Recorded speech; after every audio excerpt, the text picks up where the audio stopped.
गांव की शाम होने वाली थी। आसमान में काले घने बादल ऐसे छा गए थे जैसे दिन में ही रात हो गई हो। ठंडी हवाएं चल रही थीं और बिजली कड़क रही थी। माधव अपनी पुरानी लकड़ी की रेहड़ी को धकेलता हुआ चौराहे की तरफ जा रहा था। माधव बहुत गरीब था। उसके पास बस यही एक ठेला था जिससे वो पाव भाजी बेचकर अपना गुजारा करता था।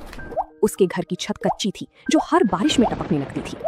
हे भगवान, आज बस बारिश ना हो। अगर आज भाजी नहीं बिकी तो कल तक सब खराब हो जाएगा।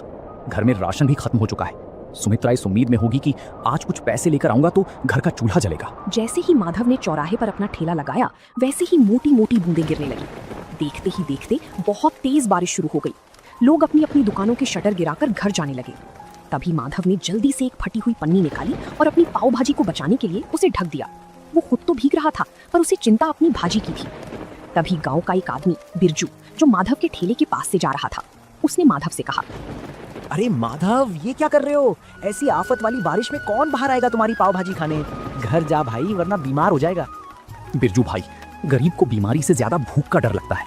आज दिन भर से 1 रुपए की भी बोनी नहीं हुई है। अगर खाली हाथ घर गया तो सुमित्रा को क्या मुंह दिखाऊंगा। बारिश और भी तेज हो गई। वो एक पेड़ के नीचे खड़ा होकर बस आसमान की तरफ देखने लगा। उसकी आंखों में आंसू थे और दिल में डर। रात के 8 बज गए थे। बारिश थोड़ी धीमी हुई थी लेकिन हर तरफ सन्नाटा था। माधव ने सोच लिया था कि आज का दिन उसके लिए खराब गया, अब घर लौट जाना चाहिए। वो अपना सामान समेट ही रहा था कि अचानक एक बड़ी सी कार कीचड़ उछालती हुई आई और सीधे माधव के ठेले के पास आकर रुक गई। उस कार से एक साहब बाहर उतारते हैं और कहते हैं, ओ भाई, क्या कुछ खाने को मिलेगा? हम लोग शहर जा रहे थे लेकिन आगे का रास्ता बंद है। बहुत जोर की भूख लगी है। जी साहब, भाजी तो तैयार है, बस पाव गर्म करने की देर है। आप 5 मिनट रुकिए, मैं अभी देता हूँ। अरे भाई जल्दी करो, इस ठंड में कुछ गर्मा गर्म मिल जाए तो जान में जाना है। माधव के मुरझाए हुए चेहरे पर रौनक आ गई। उसने जल्दी से चूल्हा जलाया। मक्खन की खुशबू चारों तरफ फैल गई। उसने तवे पर भाजी को अच्छे से मैश किया और पाव को मक्खन लगाकर लाल होने तक सेंका। गर्मा गर्म धुआं निकलती पाव भाजी देखकर उन मुसाफिरों की भूख और बढ़ गई। जिसके बाद माधव गर्मा गर्म पाव भाजी की प्लेट सजाकर साहब को देता है। लीजिए साहब, गर्मा गर्म पाव भाजी खाइए। जिसके बाद साहब जैसे ही पाव भाजी का एक निवाला खाते हैं तो माधव से कहते हैं, वाह भाई, क्या स्वाद है। हमने शहर के बड़े होटलों में खाया है पर ऐसी चटपटी भाजी कहीं नहीं मिली। तुमने तो कमाल कर दिया। सच में यार, इस बारिश में इसका स्वाद दुगना हो गया है। भाई 2 प्लेट और लगाओ। माधव की मेहनत रंग लाई। उन लोगों ने भरपेट खाना खाया। जब पैसे देने की बात आई तो साहब ने खुश होकर माधव को 2000 का नोट थमा दिया। साहब, ये तो बहुत ज्यादा है, मेरे पास तो छुट्टी भी नहीं है। रख लो भाई, इस मुसीबत में तुमने हमें खाना खिलाया, ये उसके लिए छोटा सा इनाम है। खुश रहो। गाड़ी वहां से चली गई। तभी माधव ने उस नोट को अपने सिर से लगाया और भगवान का शुक्रिया किया। वो जल्दी जल्दी अपना ठेला लेकर घर की तरफ भागा। उसे लग रहा था जैसे आज वो दुनिया का सबसे अमीर आदमी है, पर उसे नहीं पता था कि गांव का ही एक लालची आदमी राजेश ये सब छिपकर देख रहा था और उसके मन में जलन पैदा हो रही थी। राजेश गांव में एक छोटी सी किराने की दुकान चलाता था, लेकिन उसका दिल बहुत छोटा था। जब उसने देखा कि कल रात माधव ने एक ही बार में 2000 रुपए कमा लिए तो उसके पेट में वो बात पच नहीं पाती। वो सोचने लगा कि अगर ये गरीब पाव भाजी वाला ऐसे ही पैसे कमाने लगा तो कल को ये मेरी बराबरी करने लगेगा। जिसके बाद उसने अपने चेले से कहा, देख रहा है कल्लू, कल तक जिसके पास नमक खरीदने के पैसे नहीं थे, आज उसके ठाठ देख। ये शहर वाले भी पागल है, कहीं भी रुककर कुछ भी खा लेते हैं। हमें कुछ ऐसा करना होगा कि इसकी दुकान पर कोई कदम भी ना रखे। शाम को फिर से हल्की हल्की बूंदाबांदी शुरू हो गई। माधव अपनी भाजी तैयार कर रहा था। तभी राजेश अपने 2-3 साथियों के साथ वहां पहुंचा और जानबूझकर शोर मचाने लगा। अरे छी छी माधव, ये कैसी बदबू आ रही है तेरे ठेले से? इस भाजी में सब्जियां सड़ी हुई इस्तेमाल कर रहा है क्या? कल रात शहर वालों को तो ठग लिया और अब हमें बीमार करने का इरादा है क्या? नहीं राजेश भैया, ये आप कैसी बात कर रहे हैं? सुमित्रा ने सुबह ही मंडी से ताजी गोभी और मटर लाकर दिए हैं और अपने ठेले पर सफाई का पूरा ध्यान भी रखता हूँ।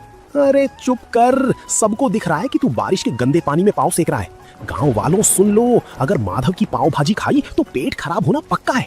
कल रात जो लोग खाकर गए थे, सुना है उनकी तबीयत बिगड़ गई है। राजेश की बात सुनकर जो 1-2 लोग आने वाले थे वो भी ठिठक गए। गांव में अफवाह आग की तरह फैलती है। माधव सफाई देता रहा, लेकिन राजेश ने वहाँ इतना हंगामा किया कि लोग डर के मारे दूर हटने लगे। माधव का दिल टूट गया। उसे समझ ही नहीं आ रहा था कि बिना किसी गलती के उसे ये सब क्यों झेलना पड़ रहा है। अगले 2 घंटे तक माधव खाली बैठा रहा। बारिश तेज होने लगी थी और राजेश दूर खड़ा ये सब देखकर हंस रहा था। तभी अचानक वही गाड़ी फिर से आकर रुकी जो परसों आई थी। गाड़ी से वही साहब बाहर निकले, लेकिन आज उनके साथ उनकी पत्नी भी थी। साहब मुस्कुराते हुए माधव के पास आते हैं और कहते हैं, नमस्ते भाई, आज हम खास तौर पर तुम्हारी पाव भाजी खाने के लिए शहर से यहाँ तक आए हैं। मेरी पत्नी को तुम्हारी भाजी का स्वाद इतना पसंद आया कि उसने आज घर पर खाना ही नहीं बनाया। साहब, पर यहाँ तो लोग कह रहे हैं कि मेरी भाजी खाकर आपकी तबीयत खराब हो गई थी। अरे कौन फैला रहा है ये झूठ? हम तो कल से और ज्यादा तरोताजा महसूस कर रहे हैं। बल्कि मैंने तो अपने ऑफिस के ग्रुप में भी तुम्हारी फोटो डाली है। देखो पीछे एक और गाड़ी आ रही है, वो सब मेरे दोस्त हैं। साहब की बात सुनते ही राजेश का चेहरा पीला पड़ गया। देखते ही देखते वहाँ 3-4 गाड़ियां और रुक गईं। माधव ने फुर्ती से काम शुरू किया। ताजे मक्खन और मसालों की ऐसी महक उठी कि गांव के जो लोग राजेश की बातों में आ गए थे वो भी अपनी भूख नहीं रोक पाए।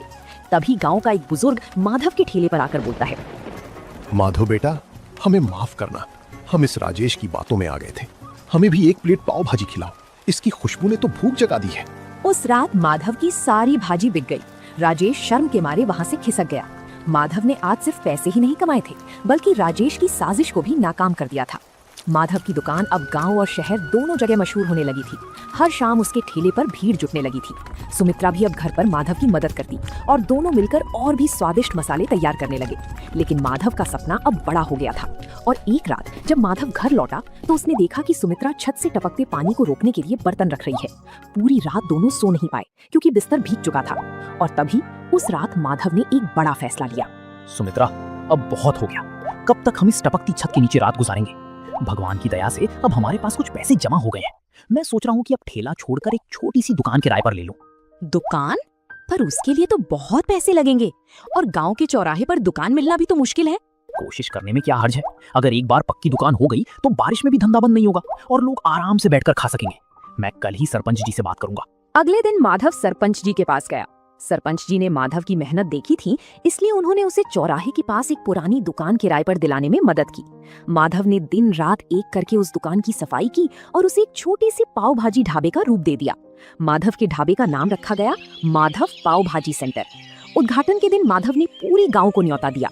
उसने सोचा था कि पुरानी बातें भूलकर वो राजेश को भी बुलाएगा ताकि गांव में भाईचारा बना रहे। जिसके बाद माधव राजेश की दुकान पर जाता है और कहता है, राजेश भाई, आज मेरी छोटी सी दुकान का उद्घाटन है, आप जरूर आना, मुझे बहुत खुशी होगी। बड़ा आया दुकान खोलने वाला। 2 दिन क्या शहर वाले रुक गए, तू तो अपने आप को राजा समझने लगा। जा, मैं नहीं आने वाला तेरी सड़ी हुई दुकान पर। माधव उदास मन से वापस आ गया। शाम को ढाबे पर खूब रौनक थी। मुसाफिर, गांव के लोग और बच्चे सब बड़े चाव से पाव भाजी खा रहे थे। तभी अचानक कुछ ऐसा हुआ जिसकी किसी ने उम्मीद नहीं की थी। गांव के कुछ आवारा लड़के जिन्हें राजेश ने पैसे देकर भेजा था, ढाबे के अंदर आए और शोर मचाने लगे। और एक लड़का जानबूझकर प्लेट नीचे गिरा देता है और कहता है, अरे ये कैसी भाजी है? इसमें तो कंकड़ पत्थर है। तुम लोग हमें बीमार करना चाहते हो क्या? माधव सन्न रह गया। उसे पता था कि भाजी उसने खुद छानी है, उसमें कंकड़ हो ही नहीं सकते। लेकिन वो लड़के इस बात को लेकर दुकान का सामान बाहर फेंकने लगे, जिसके कारण दुकान का पूरा माहौल खराब हो गया। तभी भीड़ में से एक कड़क आवाज आई, रुको, ये क्या बदतमीजी है? सबने मुड़कर देखा तो वो गांव के नए हेड कांस्टेबल रघुवीर सिंह थे। वो सादे कपड़ों में अपनी पत्नी के साथ वहां पाव भाजी खाने आए थे। उन्हें देखकर राजेश के भेजे हुए लड़के घबरा गए। जिसके बाद रघुवीर सिंह उन लड़कों के पास जाकर कंकड़ वाली प्लेट उठाते हैं और कहते हैं, तुम कह रहे हो इसमें कंकड़ है? जरा मैं भी तो देखूं। हाँ, अरे ये कंकड़ तो ऊपर से डाले गए लगते हैं, क्योंकि इस कंकड़ पर भाजी का मसाला भी नहीं लगा है। सच सच बताओ, तुम्हें यहाँ हंगामा करने के लिए किसने भेजा है? वो साहब, हमें तो राजेश भैया ने बोला था कि माधव की दुकान जमने नहीं देनी है। उन्होंने हमें पैसे दिए थे। ये सुनते ही वहां खड़े गांव वालों में कानाफूसी शुरू हो गई। सबको समझ आ गया कि माधव बेकसूर है। जिसके बाद रघुवीर सिंह ने उन लड़कों को डांट कर भगा दिया और माधव से कहने लगे, माधव भाई, डरो मत, तुम्हारी ईमानदारी ही तुम्हारी सबसे बड़ी ताकत है। आज से यहाँ तुम्हें कोई परेशान नहीं करेगा। चलो, अब हमारे लिए 2 प्लेट बढ़िया सी पाव भाजी लगाओ, बहुत भूख लगी है। माधव की आंखों में आंसू आ गए। उसने हिम्मत जुटाई और फिर से काम शुरू किया। उस दिन के बाद गांव वालों का भरोसा माधव पर और भी ज्यादा बढ़ गया। माधव का काम अब दिन दुगुनी रात चौगुनी तरक्की कर रहा था। दूसरी तरफ राजेश की जलन कम होने का नाम नहीं ले रही थी। उसने सोचा कि अगर माधव पाव भाजी बेचकर अमीर हो सकता है तो मैं क्यों नहीं। उसने भी अपनी दुकान के बाहर पाव भाजी का बड़ा सा बोर्ड लगा दिया। और तभी राजेश ने अपने चेले कल्लू से कहा, देख कल्लू, माधव ताजी सब्जियां और महंगा मक्खन डालता है, इसलिए उसे बचत कम होती है। हम क्या करेंगे, हम मंडी से सस्ती और थोड़ी बासी सब्जियां लाएंगे और मक्खन की जगह सस्ता डालडा घी इस्तेमाल करेंगे और स्वाद के लिए तेज मिर्च डाल देंगे, किसी को पता नहीं चलेगा। राजेश ने दुकान तो शुरू कर दी, लेकिन उसका इरादा सिर्फ पैसा कमाना था, सेवा करना नहीं। शुरुआत में कुछ लोग कम दाम के लालच में राजेश के पास गए, लेकिन 2 ही दिन में असर दिखने लगा। और एक दिन गांव का एक आदमी पेट पकड़कर राजेश की दुकान पर आया और कहने लगा, अरे राजेश, ये क्या खिला दिया तुमने? कल रात तुम्हारी पाव भाजी खाई थी, तब से पूरे घर का पेट खराब हो गया है। डॉक्टर के यहाँ चक्कर लगाने पड़ रहे हैं। धीरे धीरे राजेश की पोल खुलने लगी। जो लोग सस्ते के चक्कर में राजेश के यहाँ पाव भाजी खाने गए थे, उनकी तबीयत खराब हो गई थी। गांव के पंचायत में राजेश की शिकायत पहुंच गई।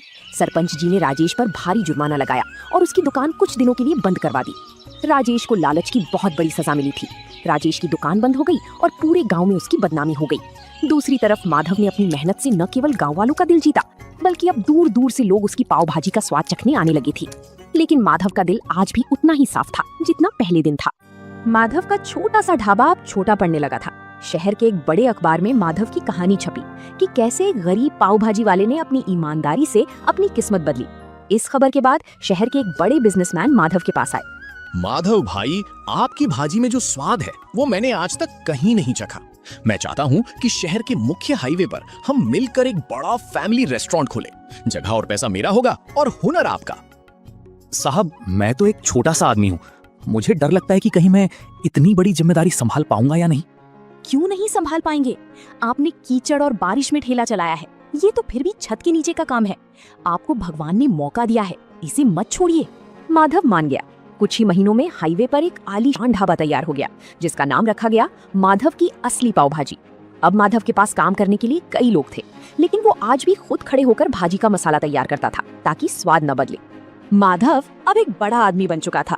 उसने गांव में अपने लिए एक पक्का और सुंदर घर बनवा लिया था। एक दिन जब वो अपने पुराने गांव के चौराहे से गुजर रहा था, तो उसने देखा कि राजेश अपनी दुकान के बाहर बहुत उदास बैठा है। उसकी दुकान पर धूल जमी थी और वो बहुत कमजोर लग रहा था। जिसके बाद माधव राजेश के पास जाता है और कहता है, राजेश भाई, राम राम, क्या हालचाल है? माधव, तुम यहाँ? भाई, मुझे माफ कर दो। मैंने तुम्हारे साथ बहुत बुरा किया, तुम्हारी दुकान उजाड़ने की कोशिश की। आज देखो, कुदरत ने मुझे वहीं लाकर खड़ा कर दिया है। मेरी दुकान बिकने की कगार पर है और मेरे पास कोई काम नहीं है। पुरानी बातें भूल जाओ राजेश भाई। इंसान गलती का पुतला है। मुझे आपसे कोई शिकायत नहीं है। अगर आप चाहें तो मेरे नए होटल में स्टोर मैनेजर का काम संभाल सकते हैं। मुझे किसी भरोसेमंद आदमी की जरूरत है। तुम सच में महान हो माधव। मैंने तुम्हें गिराना चाहा और तुम मुझे सहारा दे रहे हो। मैं वादा करता हूँ, अब कभी लालच नहीं करूंगा और पूरी ईमानदारी से काम करूंगा। माधव ने राजेश को गले लगा लिया।